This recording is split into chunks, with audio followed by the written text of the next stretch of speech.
Desde la ventana. En Radio Universidad Austral de Chile. Me miras, de cerca me miras. Es momento de asomarnos a la ciudad contemporánea. Desde la ventana. Me basta cerrar los ojos para deshacerlo todo y recomenzar. Con ustedes, los académicos del Instituto de Arquitectura y Urbanismo.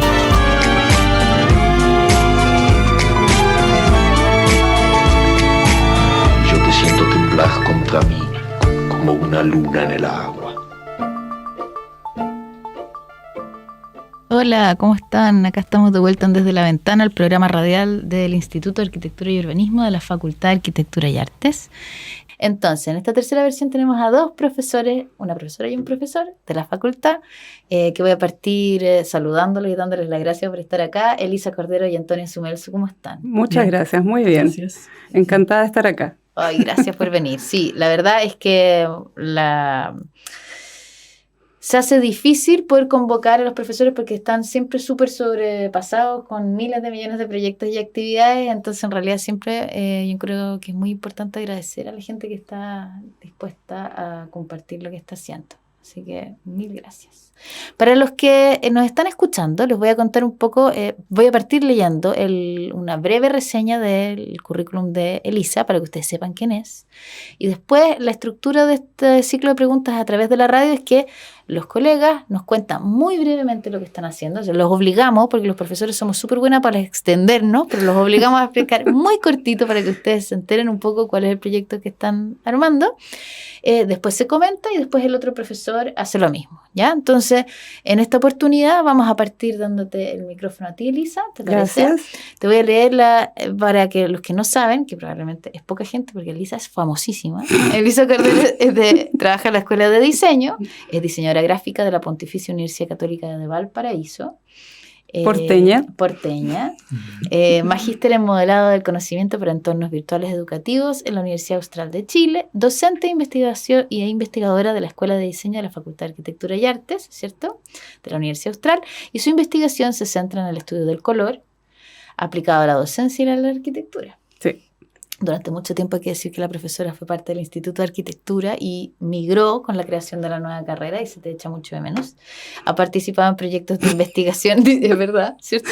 Ha participado en proyectos de investigación como responsable y como colaboradora y en congresos nacionales, y ha participado en congresos nacionales e internacionales donde ha presentado el resultado de sus múltiples investigaciones. Ha sido directora de la revista AUS. Sí. Directora e inventora prácticamente de la revista AUS, que es una revista de arquitectura, urbanismo y sostenibilidad, y es perteneciente a la Escuela de Diseño y Futuro, Instituto de Diseño. Sí, esperemos. ¿Cierto? Estamos ahí cruzando los dedos para que esa gestión se resuelva. Y miembro activo de la Asociación Chilena del Color, que me parece estupendo que exista una Asociación Chilena del Color, ya es maravilloso. Entre las 30 asociaciones que hay en el mundo, de distintos países. Mira, está la chilena también. Sí. Fantástico. Entonces, Elisa, te escuchamos. Cuéntanos un poco lo que tú haces. Ahí desde el otro lado del vidrio te pueden ir moviendo las imágenes en la medida en que tú lo vayas solicitando. ¿Y dónde están las imágenes? Las imágenes están ahí. Ahí están. Mira. Bien, estoy en dos proyectos hoy en día. Un Fondart, que es para armar una carta de colores de la región de los ríos, y este otro proyecto que es en colaboración con dos universidades más, con la Universidad Nacional Autónoma de México y con la Universidad de Buenos Aires. Somos 3 países que estamos investigando cuáles son los entornos que provocan miedo en las personas. Desde mi parte estudio los entornos, desde la parte de la Universidad Nacional Autónoma de México son 2 psicólogas, y desde la Universidad de Buenos Aires es una especialista en lenguajes. ¿Podemos avanzar? Se hizo una consulta a nivel internacional por medio de una consulta online en que se le pidió a la gente que eligiera 3 miedos. Esto eran personas entre 6 años y 99 años. 3 miedos, asociaron esos 3 miedos a 3 colores y a 3 entornos. Por ejemplo, si yo siento miedo a las arañas, ¿qué color de esos 12 colores asocio con las arañas y dónde, en qué lugar físico siento ese miedo? Entonces había respuestas de todo tipo, entre miedo a las arañas, miedo a las alturas, miedo a la oscuridad, miedo a los pensamientos, miedo a distintas cosas, y bueno, los iban asociando con los colores y esto tenía un lugar físico. La próxima, por favor. Hay que tener en cuenta que desde el punto de vista de los entornos, todos los entornos tienen color, o sea, todo el espacio físico tiene color, incluso aquellos que dicen que no tiene color, es gris nomás, o es negro, o es blanco. El negro, el blanco, el gris también son colores acromáticos, pero son colores. Entonces, todos los espacios que nombran las personas, todos los entornos, de alguna u otra manera siempre están asociados a color, a otras características también, a oscuridad, claridad y otras sensaciones, pero en este caso se les preguntaba por el color. La próxima, por favor.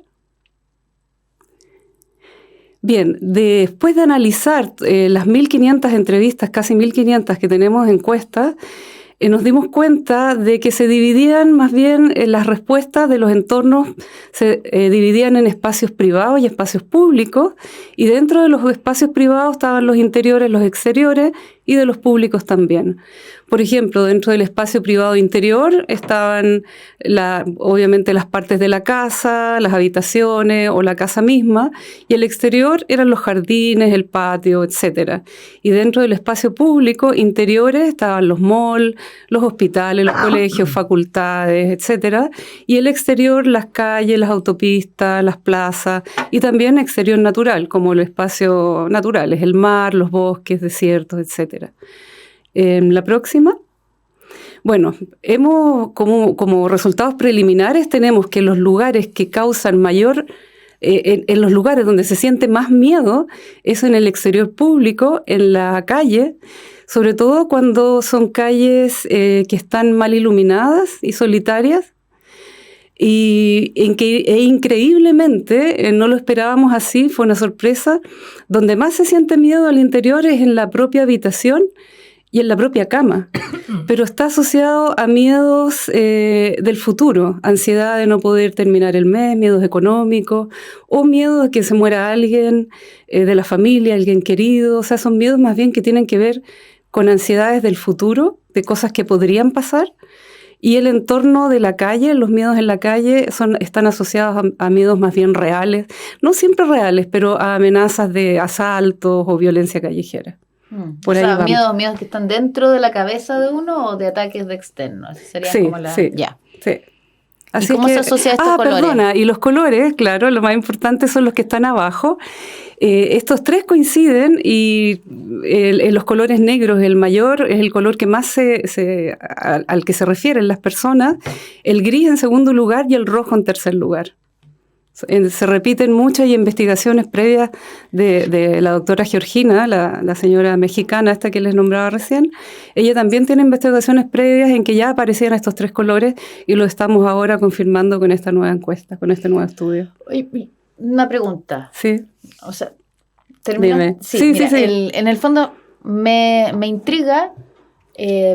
Porque las sensaciones están provistas, claro, las sensaciones están provistas como de varios componentes. Uno es como la sensación física, o sea, el sentimiento de miedo, digamos, está asociado a la sensación física, ¿cierto? Sí. Pero también como a un contexto como cultural, a un marco de experiencias anteriores, etc. Sí. Entonces, ¿cómo descomponemos los resultados son equivalentes en todos los contextos culturales o en realidad el negro y el rojo y el gris son algo que caracteriza a cierto tipo de cultura y en otros lados no funciona? ¿O cómo se analiza qué parte del miedo en el fondo corresponde a algo propio del color y no a algo como... o es principalmente un tema como cultural o histórico asociado a ese color, ¿me entiendes? Sí.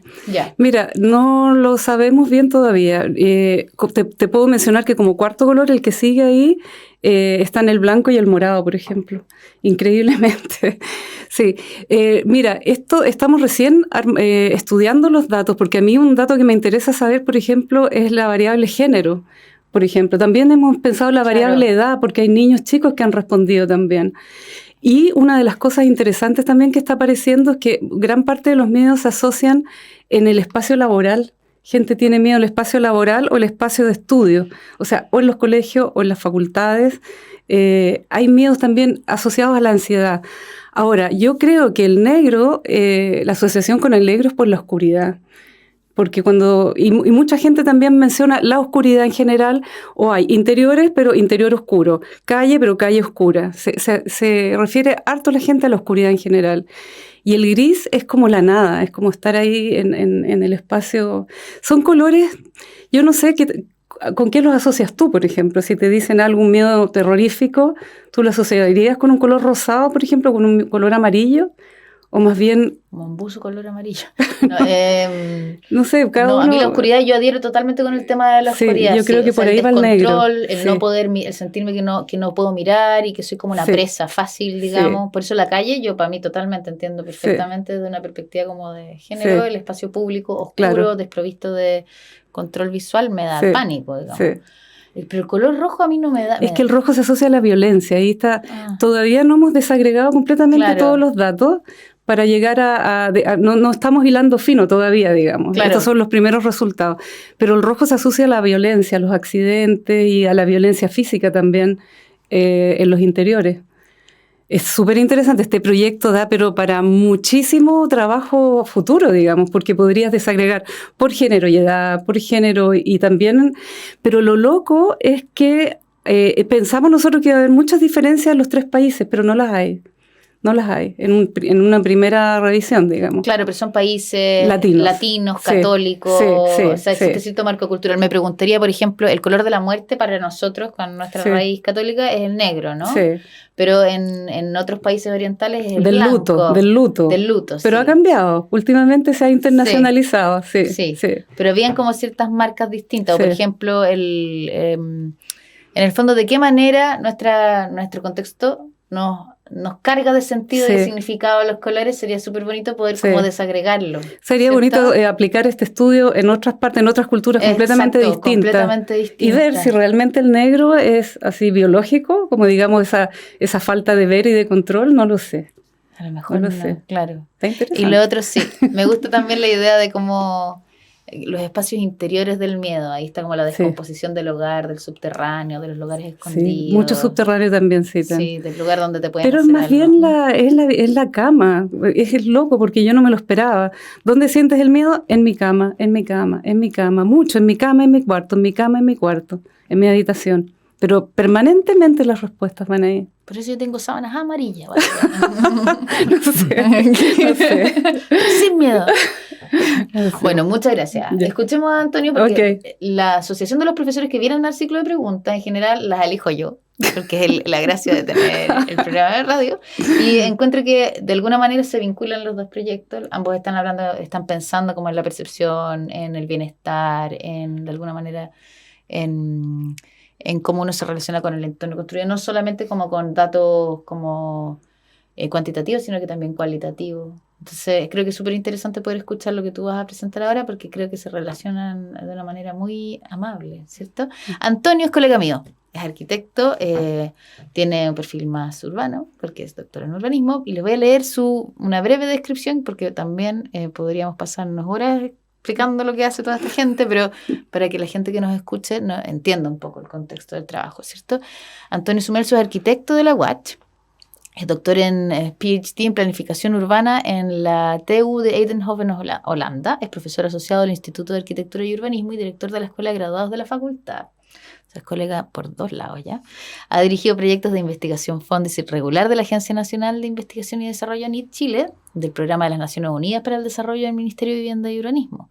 Sus investigaciones se enfocan en evaluar los impactos de los entornos urbanos en el bienestar mental de las personas para generar soluciones de diseño para el mejoramiento de los espacios públicos. ¿Se fijan que se relaciona con lo que está haciendo Elisa? Cuenta con más de 27 publicaciones científicas WOS, que es como que yo le diga que están Son publicaciones altamente revisadas, con un impacto altísimo, ¿cierto? Y Scopus en revistas de prestigio mundial en el área del urbanismo y la sustentabilidad, así como también diversos libros y capítulos de libros en editoriales nacionales o internacionales. Esto, para la gente que no está metida en la academia, es importante porque en el fondo el conocimiento se construye a partir del aporte de muchos académicos y académicas. Y en la medida en que uno publica, en el fondo, va compartiendo ese conocimiento y se va avanzando en ciertas áreas disciplinares, ¿cierto? Entonces, mientras más publicaciones tienes, más impacto tiene tu trabajo en los demás. Actualmente es miembro del grupo de estudios Fondesit de Urbanismo y Geografía de la Agencia Nacional de Investigación y Desarrollo ANID Chile. Tremendo trabajo el que estás haciendo. Antonio, cuéntanos tú en qué estás. Bien, yo estoy trabajando en varios proyectos. Estoy enfocado ahora en 2 proyectos, que es un Fondesit regular ¿Ya? y un Fondart nacional, en ambos en investigación, que apuntan a explorar cómo las características físicas de los entornos inciden en el bienestar subjetivo de las personas, o bienestar mental, que un poco se hace la asimilación. Pero yo quiero partir con esta imagen, porque bueno, el trabajo que estamos haciendo no es un trabajo que yo hago yo solo. Yo trabajo con un equipo interdisciplinario, que participa un psiquiatra, que es Cristóbal Esquia, está la Mariana Estrada, que es colega nuestra, ¿cierto? Estamos con un equipo grande, también de co-investigadoras y co-investigadores nacionales, y 2 investigadores internacionales. Pero el punto de este trabajo es un poco enfocarnos en el motivo de por qué nos interesa. Y tiene que ver un poco con lo que está pasando en Chile y en América Latina en general con los impactos del cambio climático. ¿Cuáles son los impactos del cambio climático en ciudades? Que tiene que ver hoy día con el cambio de los climas. Hoy día, por ejemplo, vemos, ya no es necesario ver esta imagen de la izquierda, que fue una tendencia que se generó hace unos 2-3 años atrás, sino que hoy día, por ejemplo, los climas están cambiando, por ende las ciudades también están cambiando sus condiciones de vida. Entonces las ciudades, al cambiar sus condiciones de vida, se vuelven obviamente cada vez más hostiles, sobre todo en las áreas metropolitanas, y eso es un fenómeno que está ocurriendo a partir desde el 2020, que se llama desdensificación, que significa que en las ciudades metropolitanas hay una inmigración muy grande hacia las ciudades del sur. Y esto está ocurriendo a nivel de América Latina también. Todos los países del norte que están cambiando, están generando una migración muy grande hacia Argentina y Chile. No, yo lo había percibido acá en Valdivia, pero no me había dado cuenta que eso Entonces, eso está generando obviamente una inmigración, como se dijo en el 2021, que está cambiando el sur de Chile. ¿Por qué? Porque está llegando mucha gente a vivir al sur de Chile por las condiciones, obviamente, que ofrecen las ciudades del sur. El clima, el acceso a la naturaleza, ¿cierto? Y la calidad de vida que de alguna manera ha caracterizado a nuestras ciudades del sur. Entonces, ¿qué implica eso? Un desafío importante. ¿En qué medida las ciudades pueden albergar este cambio de población, ¿cierto? Sin comprometer su calidad de vida. Entonces, nosotros nos enfocamos en cómo preparar las ciudades del sur para este futuro que se avecina, que es bastante complejo. ¿Ya? Nosotros en ese sentido nos enfocamos, siguiente, por favor, nos enfocamos en el bienestar, entendido como de alguna forma nuestros barrios, ¿cierto? Que es la unidad básica de la ciudad en donde se permite, ¿cierto?, generar distintos accesos o distintos beneficios para la salud y el bienestar, para las comunidades. Y ahí es donde nosotros nos enfocamos, por ejemplo, en lo que es el entorno construido. Porque, por ejemplo, los barrios pueden ofrecer acceso a la naturaleza, ¿cierto?, a las economías locales, al desarrollo de actividades, ¿cierto?, a la comunidad, el desarrollo de la comunidad, que es muy importante a nivel de barrio, los estilos de vida, ¿cierto?, y lo que es la gente, la familia, ¿cierto?, las parejas, o digamos, todo lo que es la constitución más individual o privada. Y nosotros nos enfocamos en lo que está marcado en rojo, que es el entorno construido, que tiene que ver como por ejemplo, edificios, lugares, plazas, parques, calles, ¿cierto?, espacios públicos, pueden incidir en el bienestar y la salud de las personas. Y que son elementos que son determinantes, y que eso está, digamos, evidenciado internacionalmente. Pero se ha hecho muy poco también a nivel internacional de cómo los barrios, ¿cierto?, y los espacios públicos pueden ser determinantes para la salud y cómo de alguna forma pueden ser capaces de, a través del diseño urbano, poder generar y mejorar la calidad de vida de las personas. Eso, por ejemplo, hay países que llevan muchos años trabajando en esto a nivel de política pública, como Finlandia, Dinamarca, Suecia, que son países que son vanguardia en bienestar y que desde los años 60 que vienen generando políticas públicas en torno al bienestar de las personas desde el desarrollo de proyectos urbanos. ¿Te puedo hacer una pregunta entre medio de ese diagrama? ¿De dónde sale? Porque estamos viendo un diagrama para los que nos están escuchando por la radio, que después lo pueden revisar en el canal de YouTube. Hay una imagen que nos trajo Antonio, que es un diagrama con círculos concéntricos en los cuales se establecen todas estas capas de las que tú hablabas.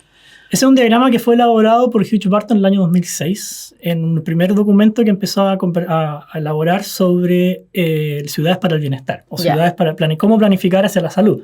Entonces él hablaba de la importancia de la salud y el bienestar, que no solamente implica una aproximación médica sino que la ciudad también tiene mucho que aportar. Recordemos que la ciudad, el origen de la ciudad tiene que ver con un problema de salud, de la salud desde la Edad Media. Claro. El origen de las enfermedades venían de la ciudad. Entonces, desde ahí nace obviamente todas las acciones de infraestructura ¿cierto? Para poder mitigar esos problemas de salud. El proyecto de alcantarillado, el agua potable, cierto manejo de los residuos, que eso comenzó ya después, más con, digamos, la segunda mitad del siglo XX, la primera mitad del siglo XX después en Chile. Pero lo importante es comprender que la salud siempre ha sido un problema urbano. Y hoy día que nos enfrentamos hacia un aumento de la urbanización en ciudades intermedias, sobre todo las del sur de Chile, y todo el problema que genera los impactos del cambio climático en el clima de las ciudades, es radical hoy día conversar, y es un tema que no se puede negar, sobre cómo podemos mejorar la calidad de los espacios públicos. Entonces, en ese sentido, siguiente, por favor. Nosotros ahí, desde lo que es el bienestar subjetivo, trabajamos con 3 dimensiones del bienestar. El bienestar se divide en 2 componentes importantes que tienen que ver con el bienestar físico y el bienestar mental, ¿ya? Nosotros nos enfocamos mucho en el bienestar, en nuestro trabajo, en el bienestar subjetivo mental, que involucra 3 dimensiones. El bienestar hedónico, que tiene que ver con todas aquellas emociones, sensaciones que se realizan y que tienen impacto en el corto plazo. Es decir, por ejemplo, si yo voy caminando por un lugar específico que tiene una muy buena calidad, me puede generar una emoción positiva. Sin embargo, quizá mi vida o mi estado emocional es un desastre, pero quizá ese momento específico me genera un estado de alegría o satisfacción. Entonces, ese es el bienestar hedónico, que tiene que ver con estados emocionales que no son cognitivos, sino que son emocionales, como lo dije recién, pero son en corto plazo. ¿Ya? Luego tenemos el bienestar eudaimónico, eudaimonia, que tiene que ver con percepciones más comunitarias, de cómo yo me percibo con mi comunidad, y tiene que ver con acciones altruistas, de colaboración, cooperación dentro de una comunidad o un grupo social. Entonces, ahí ya no estamos hablando de factores espaciales, sino que tiene que ver con un bienestar más social. ¿Ya? Y luego tenemos... de organizaciones sociales. Exacto, en el fondo. Okay. Y son emocionales, también es emocional. ¿Y eso cuenta la familia también, el grupo familiar? Cuenta la familia también. Ya. Y luego, posteriormente, tenemos el bienestar, la satisfacción con la vida, que también nosotros la vemos desde la satisfacción residencial, que es más bien cognitivo, que es un equilibrio de cómo qué tan satisfecho estoy con mi vida, y tiene que ver con un montón de factores que entrega la ciudad, que no son ya directamente desde el entorno, sino que más bien pueden aportar los barrios o pueden aportar la ciudad. Por ejemplo, qué tan contento estoy con mi trabajo, qué tan satisfecho estoy con mis relaciones o mis redes sociales, mis relaciones sociales, qué tan satisfecho estoy con el acceso a los recursos. Entonces es una dimensión mucho más cognitiva que emocional, a diferencia de las otras 2 dimensiones. Ya, y si tú cumples con estas tres categorías de felicidad, o sea, con estas 3 categorías de satisfacción, eres feliz. Es una pregunta, no sabría responder. Pero son distintas formas de evaluar el bienestar. Ya, vale. Que están desde lo cognitivo y lo emocional. Ya.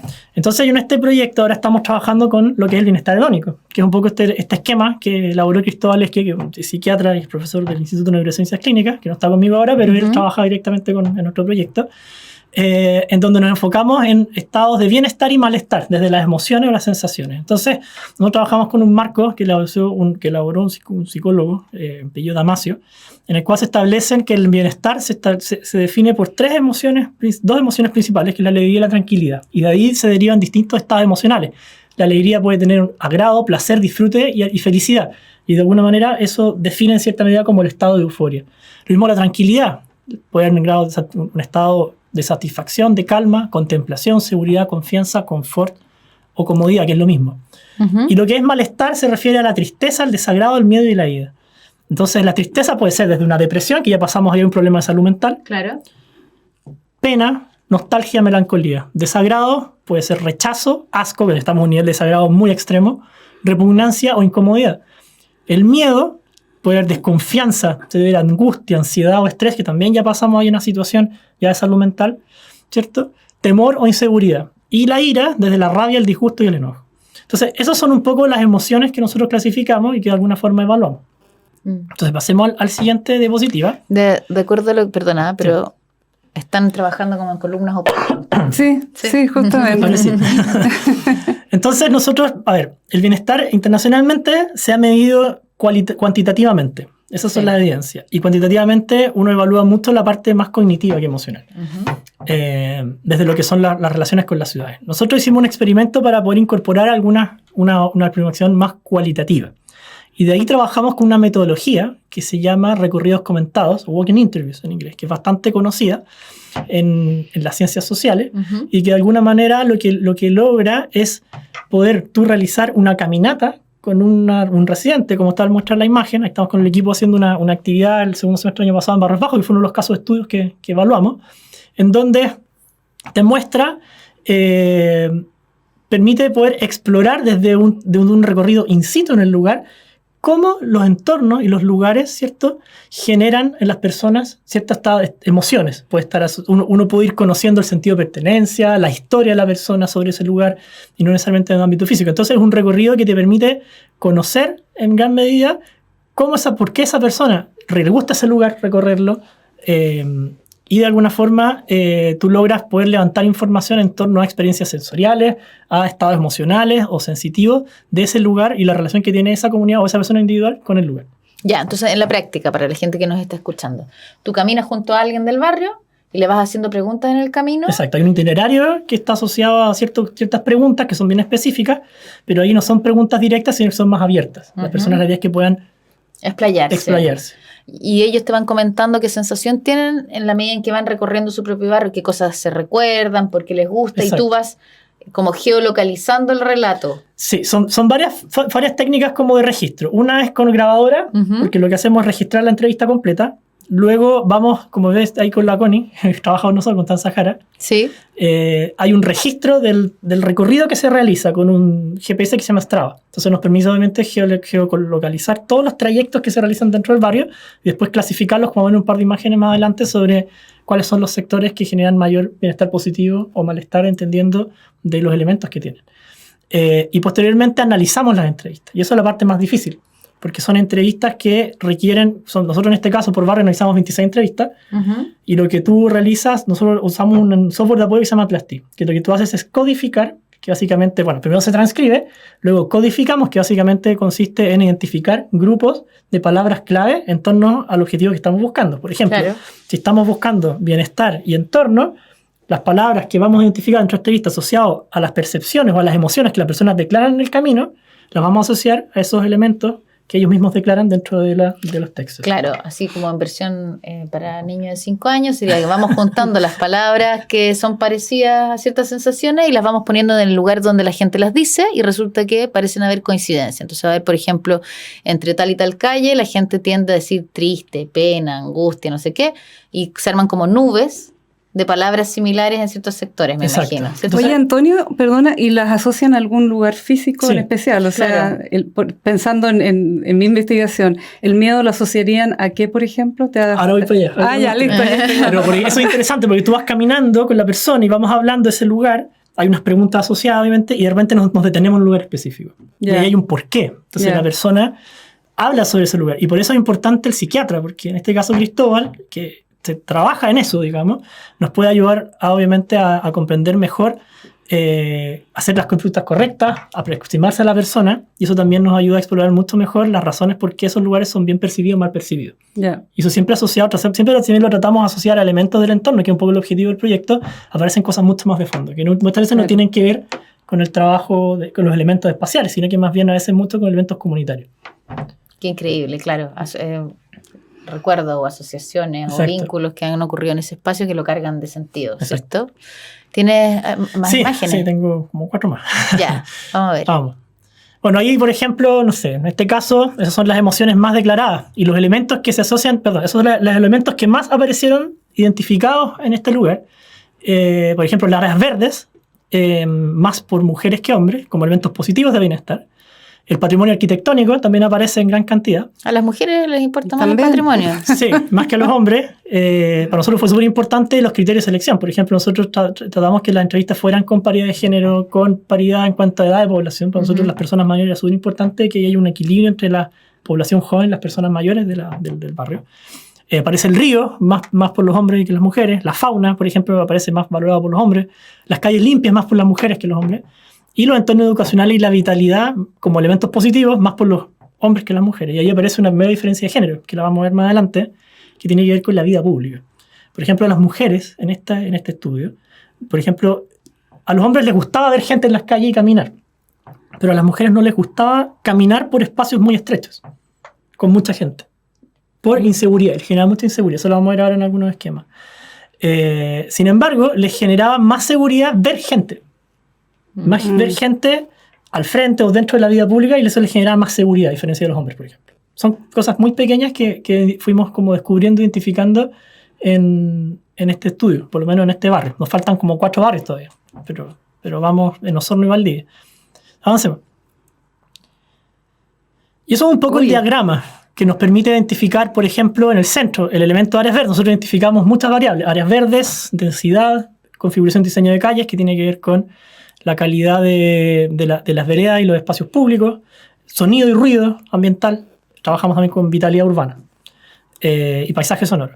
Entonces, por ejemplo, ahí se ven algunos factores que están asociados, por ejemplo, lo que es el elemento que identificamos, las características que tiene, que ustedes ven por ahí.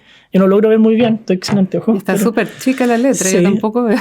Quizás nos podríamos acercar un poco. Y luego la emoción asociada a ello. Lo más negro, obviamente, significa la emoción más declarada. Mientras que la emoción más, la flecha más delgada, esas son las emociones. Es la menos reiterativa. Por ejemplo, mira, en áreas verdes tenemos que los jardines comunitarios, mira, por ejemplo, vámonos a la derecha. Vámonos un poquito a la derecha, por favor. ¿Podrá hacerlo, No le sé estáis si pidiendo lo que puede haga hacer. magia, Janito? ¿Sí? Ya, ahí está perfecto. Ahí ya, bien. Por ejemplo, áreas verdes, por ejemplo, todos los árboles con hojas grandes generan tranquilidad en las personas, generan placer en algunos casos por los ruidos que generan. Los árboles frondosos o que aportan sombra generan felicidad en algunos casos, comodidad al momento de desplazarse en las calles, y al igual que los árboles de copa alta. Los árboles nativos también generan alegría y disfrute en las personas. Y esto está en barrios bajos. Los árboles con características frutales o diversidad de hojas y colores, satisfacción y tranquilidad. Y así uno son todos los elementos que aparecen en las entrevistas y todas las emociones que las personas declaran en torno a eso. Por ejemplo, el miedo. Hay árboles frondosos altos que generan felicidad, pero también generan miedo y estrés y ansiedad. Y eso yo te lo puedo explicar porque eso lo analizamos. Ahí también hay una diferencia de género. Y tiene que ver justamente con los árboles frondosos que aportan mucha sombra y que muchas veces obstaculizan la vista y generan obstaculizan la visibilidad, sobre todo de noche. Y eso genera percepción negativa principalmente en mujeres. Y eso nosotros lo vimos en gran cantidad. La oscuridad. La oscuridad. Sí. Ahí está la oscuridad de nuevo. ¿Te fijas? En algunas calles. Sí. Filippi, por ejemplo. Que hay una cosa como muy primitiva de sentirse que eres como una presa que puede ser acechada en Exacto, cualquier minuto. Sí. Mira, ya avancemos. Por eso, por ejemplo, esas son una forma de representar resultados, que nos permitió ver resultados ya de entrevistas directas, y eso ya con frentes de edificación. Por ejemplo, ahí vemos el otro criterio, que tiene que ver con cómo la edificación en madera genera alegría y calidez en las personas. Las personas en barrios bajos identifican la madera como un elemento identitario del barrio, de la arquitectura del barrio. La edificación con valor patrimonial de unos 2 pisos, que no está protegida, ¿cierto? Pero genera alegría y disfrute. O también, por ejemplo, las ventanas, la diversidad de colores en las fachadas también se ha asociado a emociones de felicidad.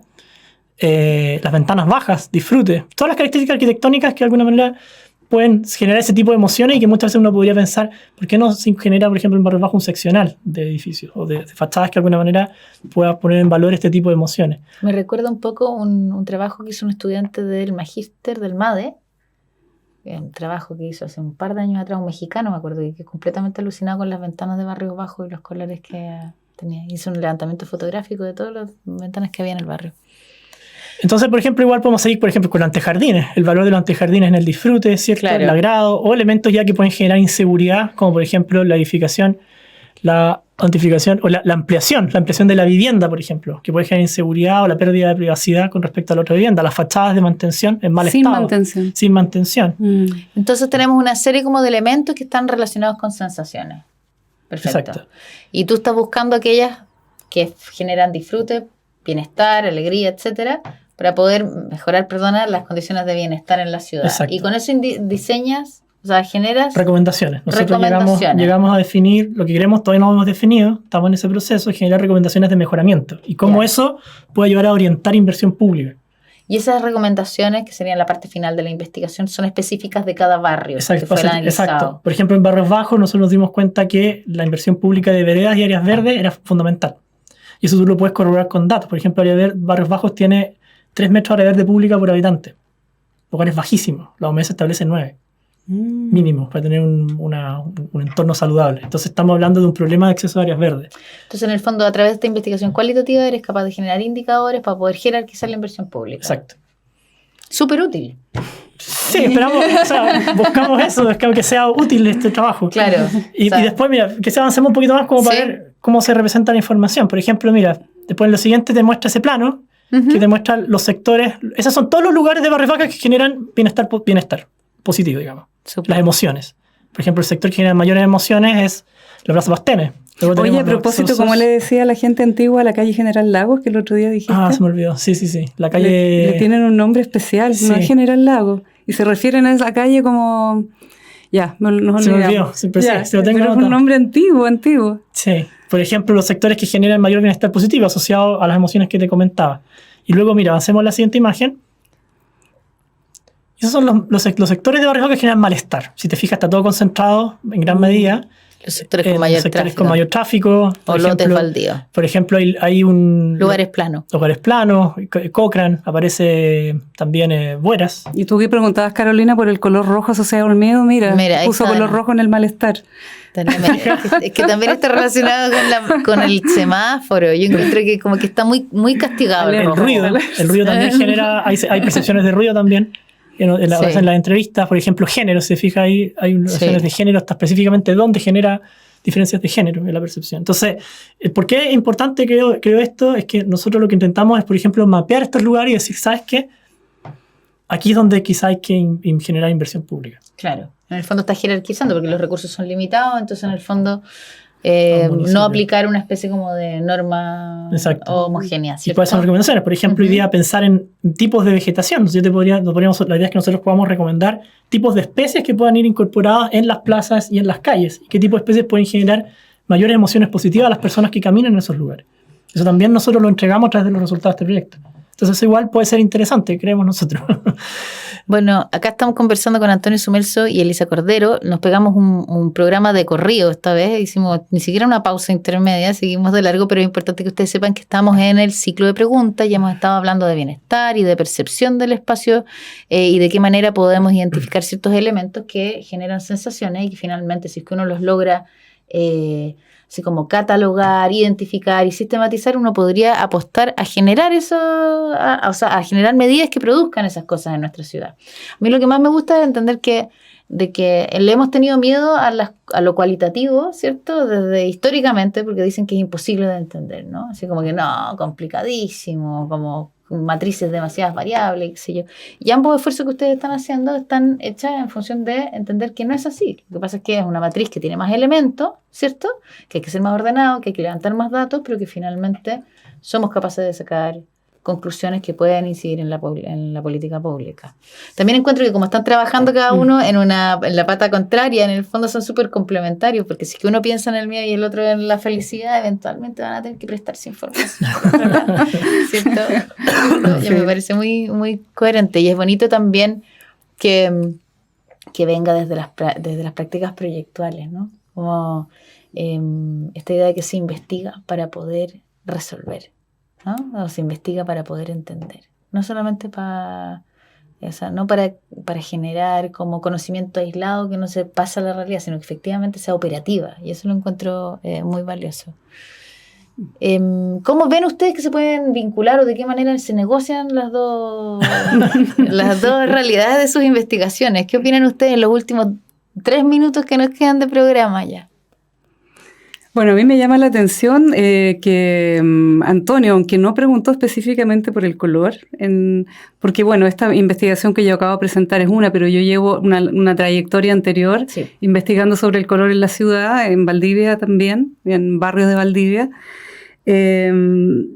Y bueno, el color es algo así como el aire que se respira, que como lo respiramos no sabemos de qué olores tiene, casi pasan desapercibidos los olores que respiramos en la ciudad. A mí, asimismo, los colores como están siempre ahí, ya no los vemos. Uh-huh. Sin embargo, es interesante cuando algunas personas sí los mencionan en tu investigación y los mencionan asociados a bienestar. Quería mencionar solamente un caso que se ha presentado recurrentemente por unos investigadores noruegos en los congresos internacionales de color, que es cómo ha ido cambiando por tendencias internacionales que también llegaron acá a Valdivia, los colores de las fachadas en las casas en Noruega. Tradicionalmente las casas han sido de colores amarillos, rojos, verdes, muy fuertes, porque ellos tienen un invierno muy duro, muy blanco y muy oscuro, con mucha nieve y muy oscuro, con 5 o 4 horas de luz al día. Por lo tanto, estos colores fuertes permiten dar un poco de vida a estos inviernos tan largos. Y también, bueno, contrastar con la nieve y con la oscuridad. Y últimamente, los últimos 4 o 5 años, han estado cambiando esos colores por colores grises y grises oscuros, por la moda inmobiliaria, qué sé yo. No han hecho el cruce todavía porque les hemos preguntado en los congresos, oye, bueno, pero ustedes lo hablan desde un punto de vista espacial, ¿y qué pasa con la salud mental? Ya sí tenemos todavía que hacer el cruce, que es lo que tú estás haciendo, que es súper interesante. Y acá en Valdivia también se está dando eso. Entonces yo me pregunto si estos colores, por ejemplo, que menciona la gente, asociados al bienestar, son colores específicos, rojo, amarillo, azul, o en general podría caber un color gris o negro, que son los colores nuevos que están llegando acá. Mira, ha aparecido el color principalmente asociado a fachadas y a jardines. Yeah. Las jardines asociadas a flores, por ejemplo, aparece el morado por las lavandas, me acuerdo de las entrevistas que alcancé a analizar, lo que recuerdo, y las fachadas no aparecen colores específicos como si es amarillo, ¿no? Pero aparece siempre asociado, por ejemplo, a la identidad. Yeah. A la identidad del barrio, que ellos lo identifican como que son colores identitarios, el celeste, por ejemplo, el amarillo, el verde, el azul, que aparecen como colores que están asociados a la identidad de las fachadas. Yeah. Y ahí hay una historia que tiene que ver muchas veces con la llegada de esta gente a estos barrios, entonces está asociado como a ese significado de fondo. Y eso finalmente implica un sentido de pertenencia. Yeah. Pero muy asociado como a esos factores, más Yeah. como de comunidad, como pero siempre esos colores, pero así como el color en sí asociado a una emoción, todavía no hemos visto eso, no hemos Yeah. profundizado esa parte. Interesante. Yo también creo que Hay mucho por estudiar todavía. Por supuesto. Sí. Hay cruces posibles. A mí me interesa mucho la invitación que hacen sus dos proyectos a la comunidad que nos está escuchando a tratar de caminar de manera consciente, ¿no? Así como Sí. a experimentar la vida de una manera consciente, porque estamos apegados a nuestros celulares o estamos estresados y metidos en las camas pensando en cosas que no existen todavía, ¿cierto? Pero en realidad si caminamos y miramos y nos damos cuenta de en qué minuto estamos siendo más felices que en otro, en qué minuto me angustio, qué es lo que me está pasando, si somos conscientes de lo que pasa adentro y lo que pasa afuera, podemos trabajar sobre ese material. Entonces, desde... No sé, por ejemplo, hoy día me voy a vestir de ciertos colores porque estoy un poco triste. Entonces me voy a iluminar a mí misma para poder cambiar de este... Uno a veces hace eso a nivel intuitivo, Sí, ¿cierto? claro. O tengo que caminar de tal a tal punto, lo voy a hacer por esta calle y en realidad lo hago porque a pesar de que es más largo, paso al frente de los jardines que me encantan. Entonces en el fondo como vivir como si de verdad fuera una sola vida, querido y querida, porque en realidad... Tratarse bien a uno mismo, eso, sí. mirar Cuidarse, y observar sí. y entender que la ciudad es un Sí. mecanismo para Sí. poder mejorar tu calidad de vida, ¿cierto? En el fondo Absolutamente. que es como una máquina y uno lo puede usar como uno quiera. Entonces, si uno está a veces ocupado de solamente de llegar más rápido de un punto al otro, se pierde la oportunidad de hacer un trayecto en el cual puede ser un poquitito más feliz. Oye, con respecto a eso, una pequeña frase, escuché alguna vez que en algunas partes, en algunos países, de la puerta de la casa hacia afuera es de todos. Entonces las personas cuidan el espacio público porque es de todos. Y en algunas partes, yo creo que quizás aquí en Chile, de la puerta de la casa es de nadie para afuera. Entonces puedo tirar basura, puedo hacer total, no es mi casa es de la puerta para adentro. Y yo creo que pensar el espacio público como que fuera de todos, como que realmente es de todos, produce un cambio. Puede generar un cambio radical. Sí. Bueno, yo una vez más les quiero dar las gracias. Ha llegado al final de nuestro programa. Fue una sesión extraordinaria porque ni siquiera tuvimos una pausa entre medio. Espero que la gente que nos esté escuchando disfrute de esta conversación. Me parece súper inspiradora y el trabajo que están realizando creo que tiene una pata puesta en la investigación y una pata puesta como en el futuro y en la acción, y eso me encanta, porque me gusta que suceda eso, y también me gusta que ustedes dos tienen como ahí como áreas de búsqueda similares, y creo que nuestra facultad ha demostrado a lo largo de estos ciclos de que hay muchas académicas y académicos haciendo trabajo muy interesante y que además se conectan entre ellos sin saberlo. Así que yo me quedo satisfecho con esta reunión. Les vuelvo a dar las gracias. A ti, Carol. Gracias muchas a ti, gracias. Carolina. Que Gracias tengan a un ti. excelente día y fíjense qué colores son sus calles. Chau. Chao, chao.